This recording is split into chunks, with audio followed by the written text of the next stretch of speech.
साक्षरता को बेहतर करेंगे। भाषण के सारांश बिंदु पर आपके साथ प्रेस कॉन्फ्रेंस में उपस्थित हमारे प्रधान सचिव आनंद किशोर जी, मुकेश लाल जी, राहुल जी और अन्य पदाधिकारी वित्त विभाग के यहाँ पर उपस्थित हैं और यहाँ पर उपस्थित सभी मीडिया के साथीगण। आज बिहार के बजट को प्रस्तुत मैंने किया। आदरणीय नीतीश कुमार जी के नेतृत्व में, उनके मार्गदर्शन में, उनके कुशल नेतृत्व में हमने वित्तीय वर्ष 2025-26 के लिए 3,17,000 करोड़ का बजट पेश किया। इसके साथ साथ जो पिछले वित्तीय वर्ष का बजट था, उस आकार को की जो बढ़ोतरी हुई 2,78,725 करोड़ से बढ़ाकर 38,169 करोड़ रुपया अधिक हम लोगों ने इसमें करने का काम किया। जहां 2024-25 के बजट में वार्षिक स्कीम का बजट जो था, प्लान हेड में 1 लाख करोड़ रुपया था, उसको इस बार बढ़ाकर 1,16,750 करोड़ रुपया किया गया। उसी तरह ऋण का अदाई, मैंने जानकारी दिया सदन के अंदर भी कि ऋण के अदाई के लिए भी 2025-26 में जिसमें 22,819 करोड़ रुपया हम लोगों ने रखा है, अनुमानित किया है, जिसमें से 1,694 करोड़ रुपया केंद्र सरकार के ऋण है और 21,124 करोड़ रुपया आंतरिक ऋणों के से संबंधित है। ऋण और पेंशन पेशेगियां राज्य सरकार द्वारा 1,543 करोड़ का ऋण दिया जाना प्रस्तावित है। हम लोग स्टूडेंट क्रेडिट कार्ड में लगभग 1,000 करोड़ रुपया देंगे। लघु उद्योगों के लिए 395 करोड़ रुपया, बिजली कंपनियों को 78 करोड़ रुपया, सरकारी कर्मचारियों को 39 करोड़ रुपया, परिवहन सेवा हेतु 30 करोड़ रुपया और पूर्व में दिए गए ऋण की वापसी से राज्य सरकार को 525 करोड़ रुपया की राशि प्राप्त होगी, उसका अनुमानित है। इसके हिसाब से 1,017 करोड़ रुपया हम लोगों ने प्रस्ताव किया है। इसके साथ साथ कई योजनाओं का घोषणा भी हम लोगों ने किया है। भारत सरकार से जो राशि मिलने हैं उसके बारे में भी हमने बताया है कि पिछले वित्तीय वर्ष 24-25 में 1,13,011 करोड़ रुपया हमें अनुमानित है मिलेगा 31 मार्च तक, जो 2025-26 में ये बढ़कर 1,38,515 करोड़ रुपया हमको अनुमानित है। उसके साथ साथ कई घोषणा आज हम लोगों ने किया है जो महत्वपूर्ण घोषणा है। जैसे कृषि के क्षेत्र में जो बाजार समिति है, जिसको 6-7 में आदरणीय मुख्यमंत्री जी ने भंग कर दिया था, फिर बाद में रिवाइव करने का निर्णय हुआ और 21 जगह पर 21 जिले में नाबार्ड से 1,289 करोड़ रुपया ऋण लेकर हम उसका जीर्णोद्धार का काम कर रहे हैं।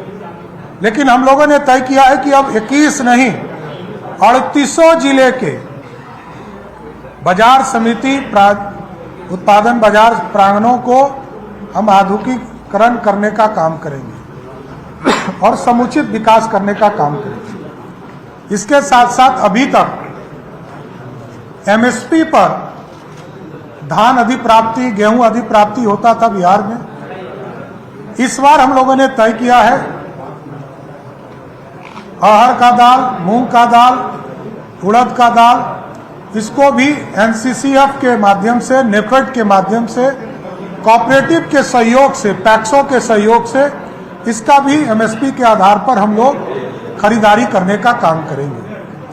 राज्य के सभी अनुमंडल में और सभी प्रखंडों में हम कहीं जमीन भी उपलब्ध कराएंगे और सभी जगह पर चरणबद्ध तरीके से कोल्ड स्टोरेज का निर्माण कराएंगे, जिससे कि सब्जी और जो हमारे लोकल प्रोडक्ट हैं फूड प्रोसेसिंग से, उसको हम रखने का काम करेंगे। उसी तरह प्राथमिक सब्जी उत्पादन सहकारी समिति, जिस तरह सुधा दूध हमारा बिकता है, उसी तरह हम लोगों ने तय किया है कि तरकारी सुधा आउटलेट खोलने का काम करेंगे सभी प्रखंडों में, सभी अनुमंडल में, और ये सुधा के तर्ज पर होगा।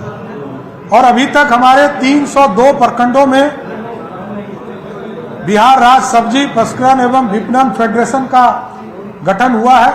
जो शेष बचे हुए प्रखंड हैं उनको भी इसमें जोड़ने का काम किया जाएगा। चरणबद्ध तरीके से जिस तरह हम प्रत्येक पंचायत में खेल के लिए मैदान बनाने का काम कर रहे हैं, हम लोगों ने तय किया है कि चरणबद्ध तरीके से गरीब कन्याओं के विवाह हेतु राज्य सरकार कन्या विवाह मंडप का निर्माण सभी पंचायतों में, जिससे कि गरीब बच्चों की, गरीब महिलाओं की, गरीब कन्याओं की शादी हम लोग गांव में अपने पंचायत के स्तर पर कराने का काम कर सकेंगे। इसके साथ साथ पटना में महिला हाट की स्थापना की जाएगी।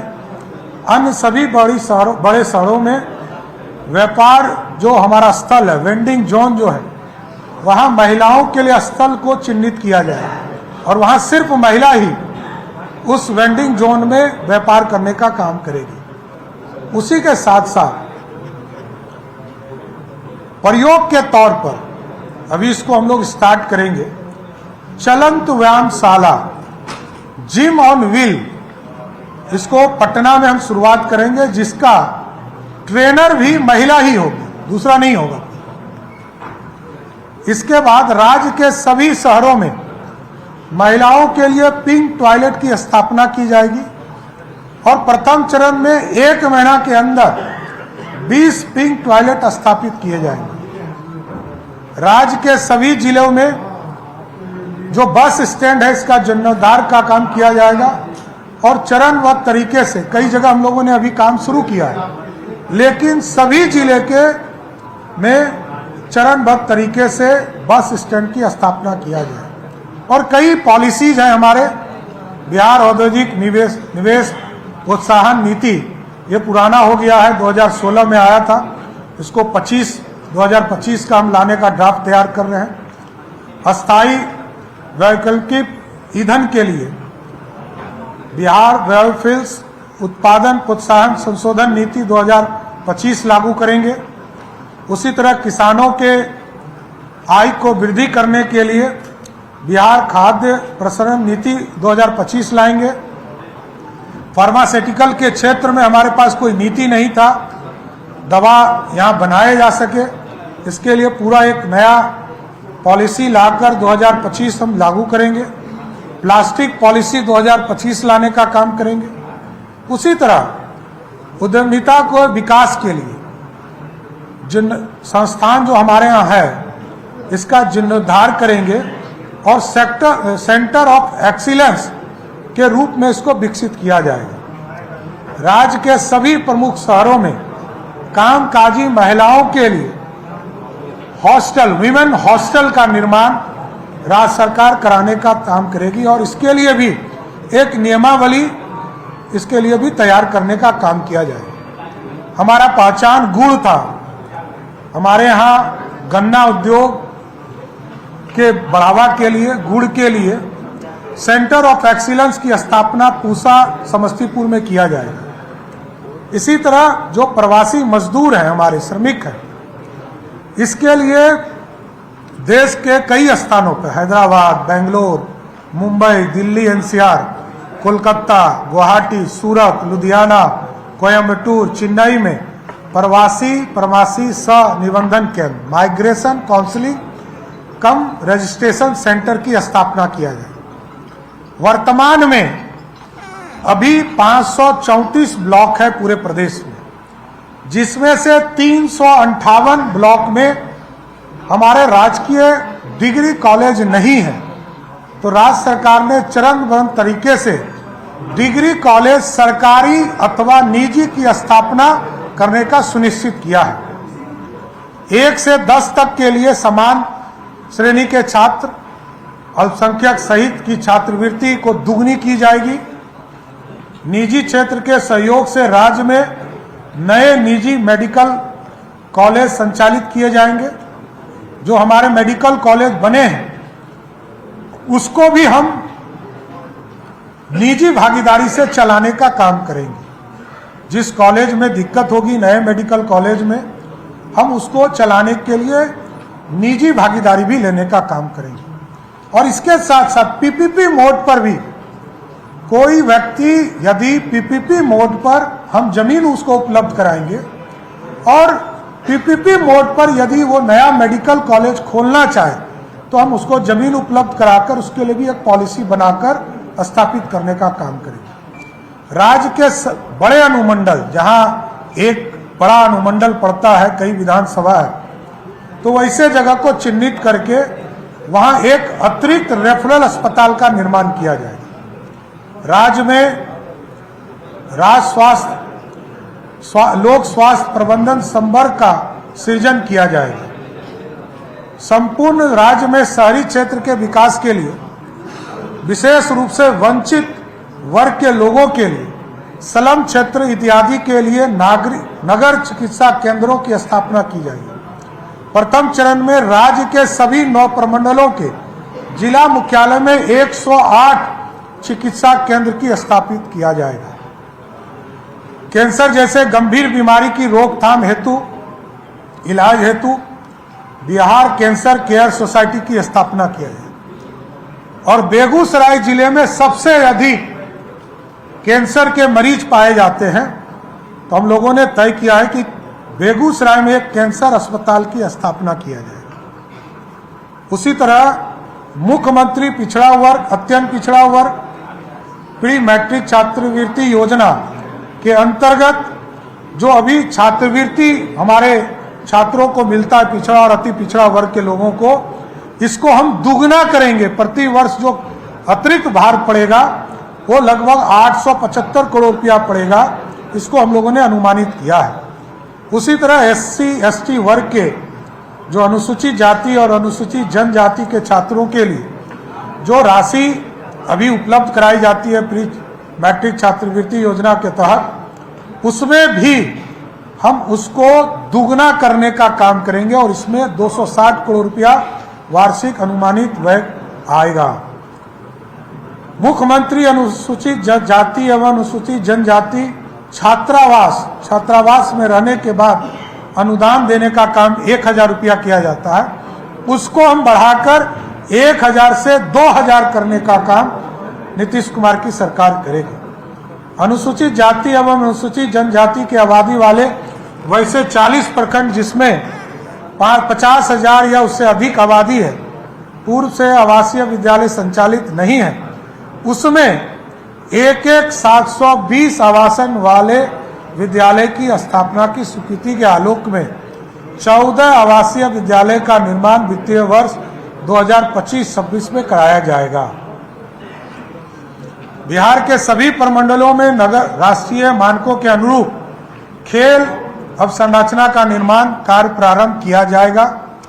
पटना प्रमंडल के पुनपुन प्रखंड में 100 एकड़ की भूमि चिन्हित कर भूमि अधिग्रहण की प्रक्रिया पूर्ण कर खेल अवसंरचना का निर्माण कार्य प्रारंभ करने की योजना है। और इसके बावजूद जो बचे हुए जितने भी प्रखंड हमारे हैं, जिस प्रखंड में हमारा एक स्टेडियम आउटडोर स्टेडियम नहीं बन पाया है, उसको वित्तीय वर्ष 2025-26 में हम सभी जगह इसी वित्तीय वर्ष में उसको स्वीकृत करने का काम करेंगे। उसी तरह स्टेट डाटा सेंटर 2.0 की स्थापना की जाएगी, जिसमें कंप्यूटिंग एंड स्टोरेज क्षमता को बढ़ाने के हेतु फेज 2 की योजना बनाई जाएगी, जिसके माध्यम से आने वाले वर्षों में 500 से अधिक वेबसाइट, पोर्टल, एप्लीकेशन होस्ट किए जा सकेंगे। उसी के तर्ज पर किसी भी प्रकार का साइबर अटैक एवं प्राकृतिक आपदा की स्थापना में राज्य सरकार की महत्वपूर्ण गतिविधियां अवरुद्ध नहीं हो, इसके लिए डाटा सेंटर रिकवरी सेवा होना आवश्यक है। इसलिए disaster recovery DR and business community for Bihar state data centre परियोजना